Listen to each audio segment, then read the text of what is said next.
Match 13 day recap of CONMEBOL World Cup qualifier saw Vini come up clutch for Brazil. Bielsa and Uruguay are in massive trouble. Enner the GOAT Valencia can't stop scoring for Ecuador.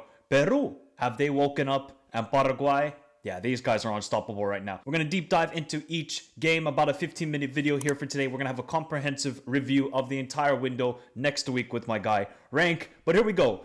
Paraguay 1-0 over Chile. No real surprise. Chile are just not a good team. They were competitive for the first half. They created a couple decent opportunities with Cepeda, but after the first half, the second half, it's like Chile stopped playing. And Gareca kind of got scared of the moment. And then Paraguay, they just flexed their muscles and they played some decent football. Hey, you know how we talk about Arsenal are such a good set-piece team? Look at Paraguay, guys. These guys can't stop scoring from set pieces. The one move they did, which was really smart from Alfaro, obviously it was a great set piece goal. But Sanabria, you guys got to rewatch the video. He actually falls down intentionally to get away from the defender, draws the defender away. He gets the assist to obviously then Alderete. And then Paraguay, that's all they needed. And they are a good defensive team. Now, Chile did have a decent opportunity in the matchup. Fernandez made a decent save. But Chile are just toothless, man. They're so toothless. They have nothing on this side. They actually played a quite young team, and that's why this young team, they just need to get the experience of CONMEBOL World Cup qualifiers. It's not going to go like this.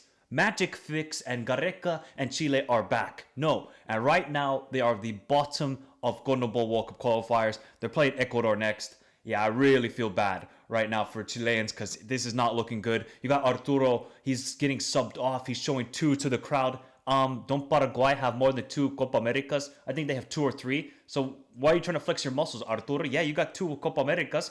Don't do that to Paraguay.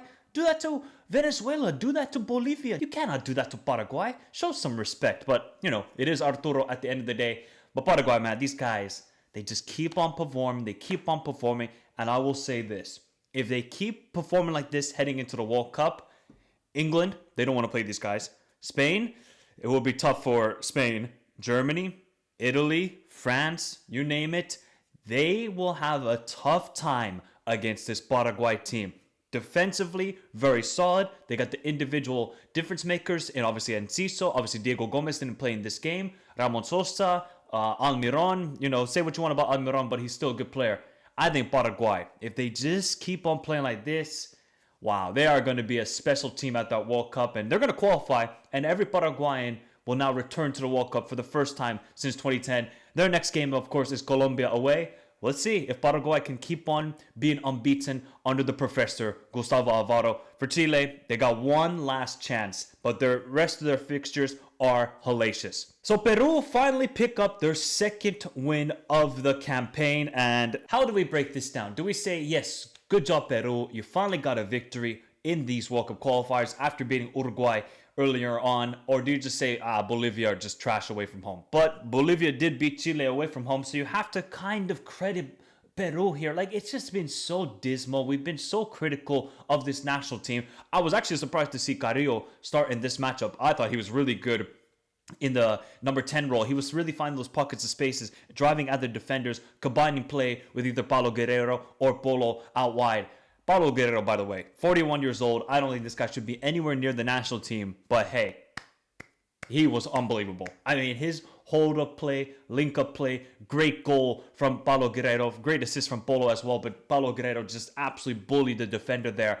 It did get a little bit nervy. I mean, Bolivia were not even in the game in the first half. Second half, I mean, Peru just said, okay, Bolivia, here's the ball. Bolivia did create a couple opportunities. They had a decent amount of chances outside the box, but nothing really phasing Galese, who we all know is a very good goalkeeper. Obviously, Miguelito then scores the penalty. After that, then Peru got their third goal, and it was pretty much done from there. And Flores gets the goal after coming on as a sub. So, is this a turning point for Peru? No.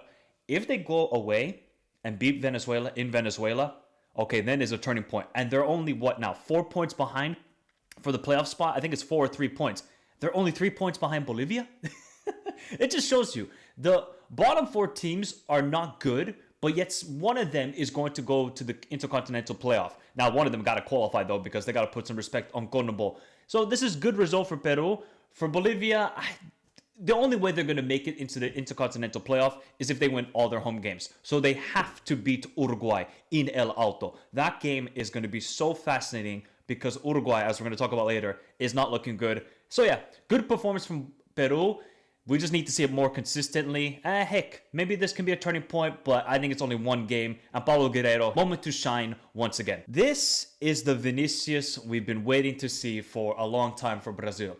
I think his best game for Seleção was against Paraguay at the Copa America. I thought he was unbelievable that day. That was Ballon d'Or Vini.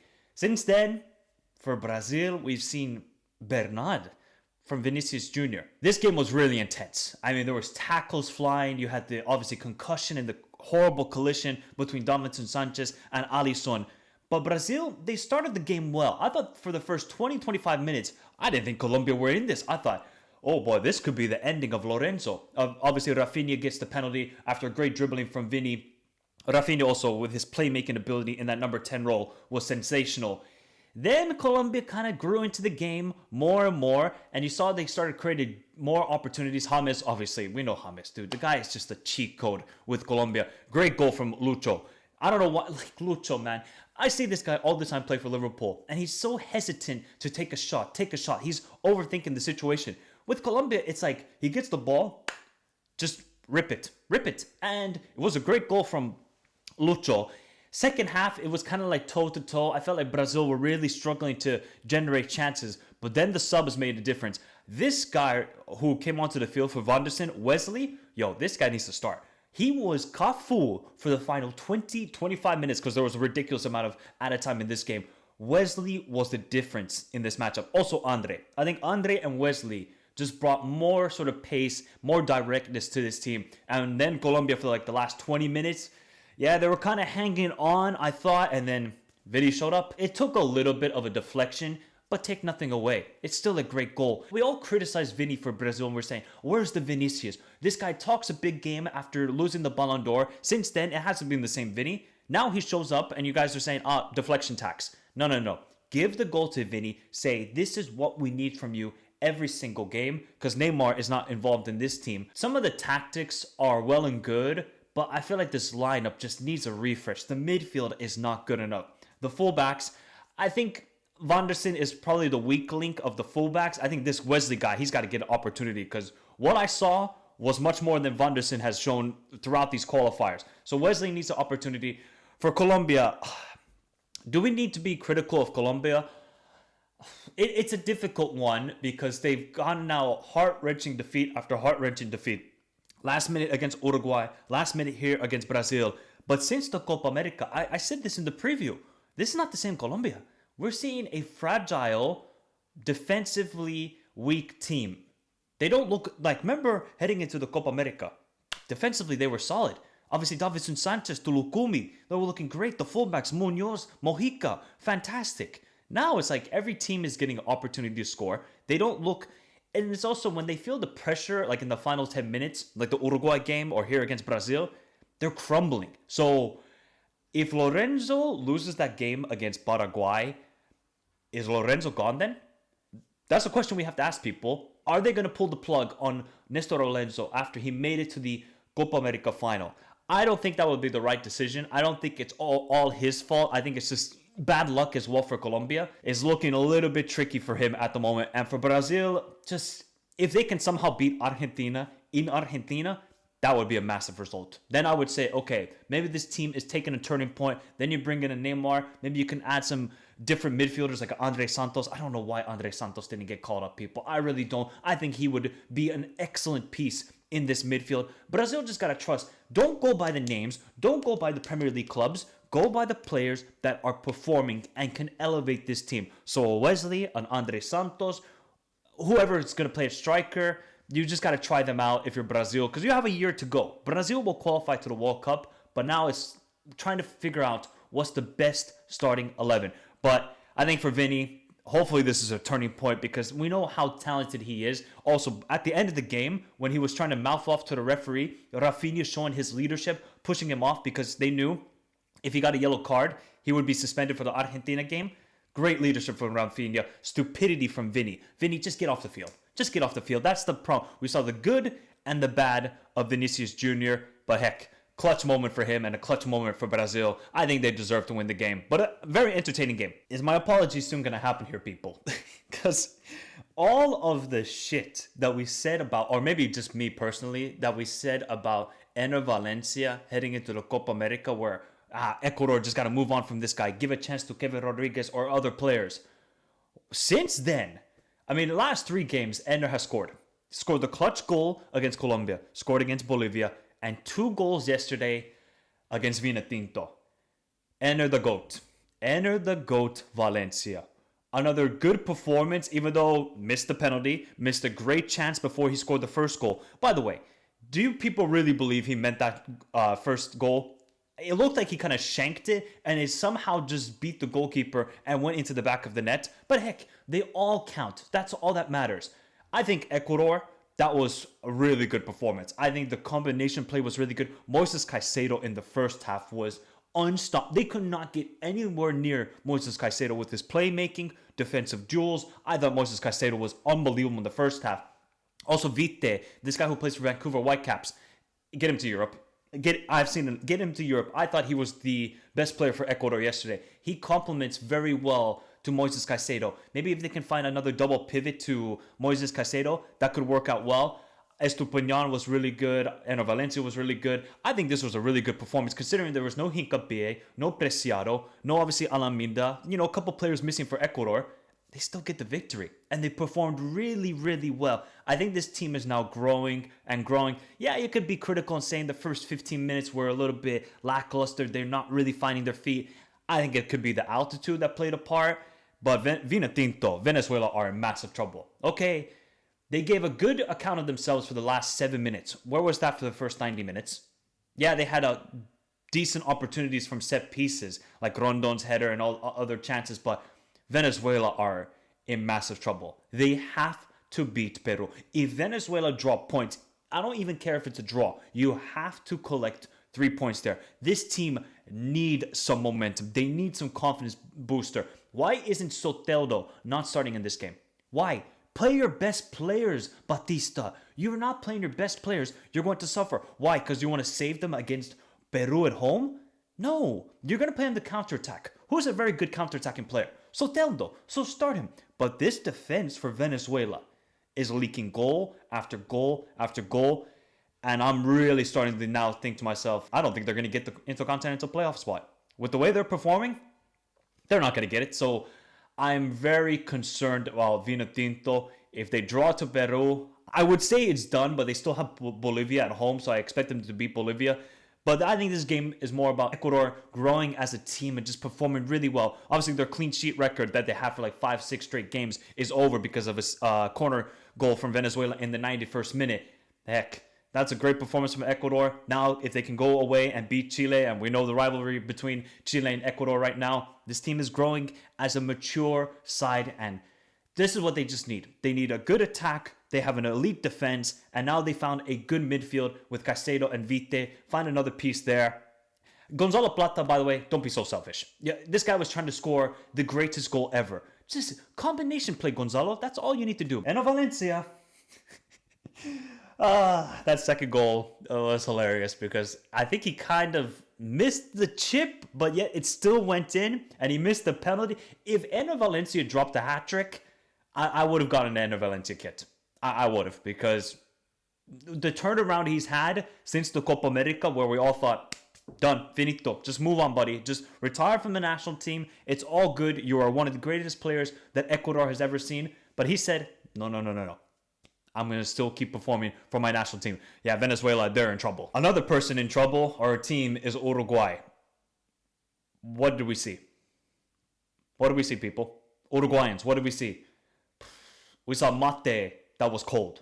That was terrible. What chances did they create? How did they look going forward? There is nothing with Marcelo Bielsa. Since the Copa America, they have one win, which was a last-minute winner against Colombia, where they could have easily lost that game. Marcelo Bielsa and Uruguay, they're just so flat. I don't know why Araujo and Pelistri consistently start and yet consistently perform nothing for Uruguay. Luciano Rodriguez, I feel bad for you. What sort of sex tapes or something like that does he have on Marcelo Bielsa? Because Luciano Rodriguez should be starting. He has been playing well for Bahia in Brazil, and he's had limited minutes. I don't want to see. Okay, if you're going to keep playing the same style of football, fair enough. Change the personnel. We're seeing no change right now from Marcelo Bielsa, and it's going to be his downfall. And the football they play, okay, they build a play is good. They get it to the final third. It's wonderful play. But when they get to the final third, nothing. Nothing from Uruguay. Valverde didn't really have the impact I was thinking. I was actually really surprised to see Arciate get subbed off. I don't know if it was an injury, but that's a ballsy move from Bielsa, because if he doesn't have an injury, taking off him, who I thought he was actually having a decent game, and bringing on De La Cruz, that could really sort of engage more sort of toxicity in the dressing room if you're Bielsa. And I thought Uruguay were flat. They were flat. They didn't deserve anything in this game. They created next to nothing in this matchup, and it's against Argentina. You have to show up in this game if you're Bielsa and Uruguay. And now you're going to El Alto, you're going to Mars, you're going to Pluto. Hey, good luck. I don't really think Uruguay is going to win that game. I think Bolivia are going to win, and Uruguay. Okay, here's a question for you people, and you can reply in the comments down below. If Uruguay lose to Bolivia, should Bielsa get sacked? Let me know your thoughts in the comments down below. Argentina, I thought they played really good in that second half. The first half, I felt like they were just trying to figure out, okay, we have new players starting like the Almadas, Simeones. How do we break down? How do we counterattack against this team? You saw in the second half, though, some of the combination play, the one touches from an Enzo to an Almada to Simeone. Second half, Argentina were unbelievable. And it just shows you, even though they're missing the Lautaros, the Messis, and a couple of key players, Scaloni is a master. He's a master. He just knows how to get his team to play the best to their ability and feel comfortable in the tactics and in the formation. And I thought Argentina in the second half were phenomenal. They created a couple good opportunities. Julian Alvarez just shows you such a versatile way of playing. He can play as just a pure number 9, just playing in between the two center backs, or in this game, dropping deep, combining play with his teammates. Alvarez was unbelievable in the second half. And Coutinho Romero, Tagliafico, and these sort of defenders, I think they locked down Uruguay completely. They didn't allow them anything in this matchup. And then the goal scorer, Thiago Almada. Try to tell you people on Twitter, remember to follow me on in the socials, links to those description down below. I said Thiago Almada is a baller. This guy, what I saw from him at Botafogo, I was like, who is this guy?